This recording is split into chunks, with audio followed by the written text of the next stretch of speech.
தூய்மை பணியாளர்களுக்கு தினக்கூலியை உயர்த்தி வழங்க வலியுறுத்தி மாநகராட்சி அலுவலகம் முன்பு CITU சங்கத்தினர் கண்டன ஆர்ப்பாட்டம். CITU தொழிலாளர் சங்கம் சார்பில் இன்று மாநகராட்சி அலுவலகம் முன் மாவட்ட தலைவர் இளையராஜா தலைமையில் கோரிக்கைகளை வலியுறுத்தி கண்டன ஆர்ப்பாட்டம் நடைபெற்றது. இதில் மாவட்ட செயலாளர் மாறன், பொருளாளர் டொமினிக், பொறுப்பாளர் ராஜு ஆகியோர் கண்டன உரையாற்றினர். ஆர்ப்பாட்டத்தில் தினக்கூலி ஒப்பந்த தூய்மை பணியாளர்களுக்கு தினக்கூலியாக ரூபாய் 754 மற்றும் ஓட்டுநர்களுக்கு ரூபாய் 793 வழங்க வேண்டும். காலை 6 மணி முதல் மதியம் 2 மணி வரை வேலை என்ற 8 மணி நேர வேலை சட்டத்தை கடைபிடிக்க வேண்டும். ஒப்பந்த தூய்மை பணியாளர்கள் மற்றும் ஓட்டுநருக்கு 1 மாத சம்பளத்தை போனஸாக வழங்க வேண்டும். தமிழக அரசின் தேர்தல் வாக்குறுதியின்படி 10 ஆண்டுகளுக்கு மேலாக பணிபுரியும் தினக்கூலி தூய்மை பணியாளர்கள் மற்றும் ஓட்டுநர்களை பணி நிரந்தரம் செய்ய வேண்டும்.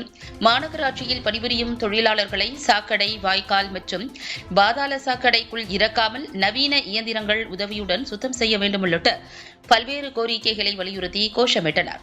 ஆர்ப்பாட்டத்தில் மாவட்ட நிர்வாகிகள் பிரியா, சின்ன பொண்ணு, ராமசாமி உட்பட 150க்கும் மேற்பட்டோர் கலந்து கொண்டனர். திருச்சி மாநகராட்சியில் வேதா ஒப்பந்த நிறுவனம் கடந்த 1.5 ஆண்டுகளாக இங்கே சுகாதார பணியை ஒப்பந்தம் எடுத்திருக்காங்க.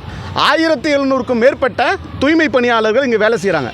பெரும்பகுதி எல்லாருமே பெண் தொழிலாளர்கள். காலையில் 6 மணிக்கு வரணும். இந்த சமூகம் காலையில் வேலைக்கு போகும்போது சுத்தமாக இருக்கிறதுக்காக அங்கே இருக்க நம்மளுடைய மாநகராட்சி தூய்மை பணியாளர்கள் காலையில் 4 மணிக்கு எழுந்திரிச்சு தன் பிள்ளைகளுக்கு எல்லாத்தையும் சமைச்சு வச்சுட்டு பிறகு இங்கே வேலைக்கு 6 மணிக்கு வரணும். 10 நிமிடம் தாமதமானுச்சுன்னா வேதா ஒப்பந்த நிறுவனம் ஆப்சண்ட் போது தொழிலாளிகளுக்கு அன்னைக்கு சம்பளம் பறிபோகுது. மீண்டும் தொழிலாளிகள் ஏமாந்து திரும்பி வராங்க. 6 மணிக்கு வர்ற தொழிலாளியை 2 மணிக்கு விட்டுறணும். 8 மணி நேரம் தான் வேலை சட்டம்.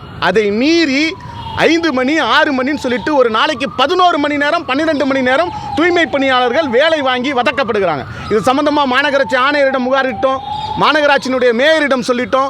எந்த விதமான நடவடிக்கையும் இல்லாமல் இன்றைக்கி பெருந்திரள் முறையீடு இங்கே நடைபெற்றுருக்கு. தினக்கூலிங்கிறது அரசாங்கம் பார்த்து தீர்மானித்தது. துப்புரவு தொழிலாளிகளுக்கு எவ்வளோ கொடுக்கணும்? 754 ரூபா கொடுக்கணும். ஆனால் வேதா கம்பெனி நிறுவனம் 575 ரூபா தான் கொடுக்குது. மீதம் இருக்கிற பணத்தை முழுவதுமெல்லாம் பட்ட பகலிலே கொள்ளையடிக்குது வேதா ஒப்பந்த நிறுவனம். இங்கே இருக்கிற மாநகராட்சி அதிகாரிகள், IAS, IPS முடித்தவங்க, பெரிய பெரிய ஆஃபீஸர் எல்லாரும் இதை வேடிக்கை பார்த்துட்டு இருக்கிறாங்க. பல இடங்களில் ஒரு மளிகை கடையில் வேலை செய்கிறவங்களுக்கு கூட தீபாவளிக்கு துணி கடையில் வேலை செய்கிறவங்களுக்கு கூட போனஸ் உண்டு. ஆனால் தூய்மை பணியாளர்களுக்கு இன்ன வரைக்கும் போனஸ் வழங்கப்படவில்லை. ஒரு ஆண்டு காலமாக தொடர்ச்சியாக பணி புரிஞ்சிருக்காங்க. அர்ப்பணிப்போடு இந்த வேதா நிறுவனத்தில் வேலை செஞ்சாங்க. கூலியை இழந்திருக்காங்க. ஒரு நாளைக்கு 75 ரூபா 100 ரூபா கூலி, அவங்களோட கூலி திருடப்பட்டிருக்கு. அந்த தொழிலாளிகளுக்கு நியாயம் கிடைக்கணும். அதே போன்று அவர்களுக்கு உண்டான நியாயமான போனஸ் கிடைக்கணும். மாண்புமிகு உள்ளாட்சித்துறை அமைச்சர் K. நேரு இருக்கிற தொகுதி இது. ஒரு முன்மாதிரியான மாநகராட்சியாக இது மாற்றப்படணும். திமுக அரசு வாக்குறுதி கொடுத்துச்சு. தேர்தலில் நிற்கும் பொழுது வாக்குறுதி எண் 153 என்ன சொல்கிறாங்கன்னா, 10 ஆண்டு காலம் பணிபுரிந்த இந்த தொழிலாளிகள்லாம் பணி நிரந்தரம் பண்ணணும். பரிதவிக்கிற தொழிலாளிகள் 40 வயது 45 இதுக்கிட்ட இன்னும் நம்பிக்கிட்டு இருக்காங்க. இந்த அரசாங்கம் எங்களை பணி நிரந்தரம் பண்ணணும், பர்மனெண்ட் ஆயிருன்னு சொல்லிட்டு இன்னும் ஏக்கத்தோடு வேலை செஞ்சுட்டு இருக்காங்க. யார் இந்த தொழிலாளிங்கன்னா, இவங்க தான் கொரோனா காலத்தில் உயிரை பணைய வச்சு வேலை செஞ்சவங்க.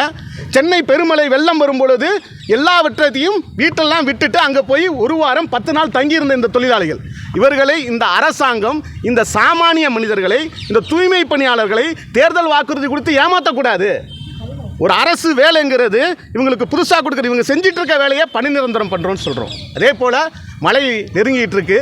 எல்லா பக்கமும் பாதாள சாக்கடை, பாதாள கால்வாயில் எல்லாம் நேரடியாக தூய்மை பணியாளர்கள் இறங்கி வேலை செஞ்சிட்ருக்காங்க. ஒரு சுயமரியாதை ஆட்சி திராவிட மாடலுங்கிற இடத்துல பாதாள சாக்கடைக்குள்ளே சக மனிதர்களை இறக்கக்கூடாது. நவீன இயந்திரங்களை கொண்டு வரணும்.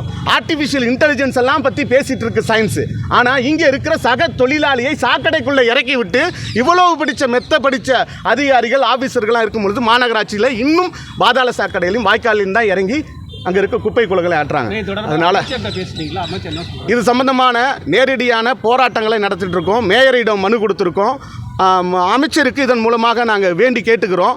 நீங்கள் சொன்ன வாக்குறுதி தான், அதை நினைவுபடுத்துகிறோம். அந்த வாக்குறுதிப்படி 3 ஆண்டு முடிஞ்சு போயிடுச்சு. இன்னும் மீதம் 2 வருடம் தான் இருக்குது. இந்த 2 வருடம் நம்பிக்கையோடு கேட்குறோம். அதை செய்து கொடுக்கணும்னு சொல்லிட்டு இந்த பேட்டியின் மூலமாக நாங்கள் தெரிவிச்சுக்கிறோம். வருகிற சென்னையில் 27ஆம் தேதி மிகப்பெரிய அளவில் சென்னை கோட்டை நோக்கி போராட்டம் நகரும். தமிழகத்தில் இருக்க 10,000க்கும் மேற்பட்ட தூய்மை பணியாளர்கள் சென்னை நோக்கி போராட்டத்தினர் எங்களை பணி நிரந்தரம் படுத்தணும், அரசாணை அறிவித்த தினக்கூலியை எங்களுக்கு கொடுக்கணும், பாதாள சாக்கடை செய்வதற்கு நவீன இயந்திரங்களை கொடுங்க, சக மனிதர்களாக எங்கள் மதிக்கணும் என்று சொல்லி சென்னை வருகிற 27 ஆகஸ்ட் 27 மிகப்பெரிய போராட்டத்தை திட்டமிட்டிருக்கோம்.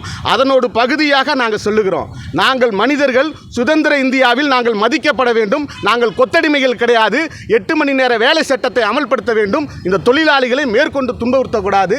அந்த கோரிக்கையை வலியுறுத்தி மாநகராட்சி ஆணையர், மேயர் அவர்களை சந்திக்க வந்திருக்கிறோம்.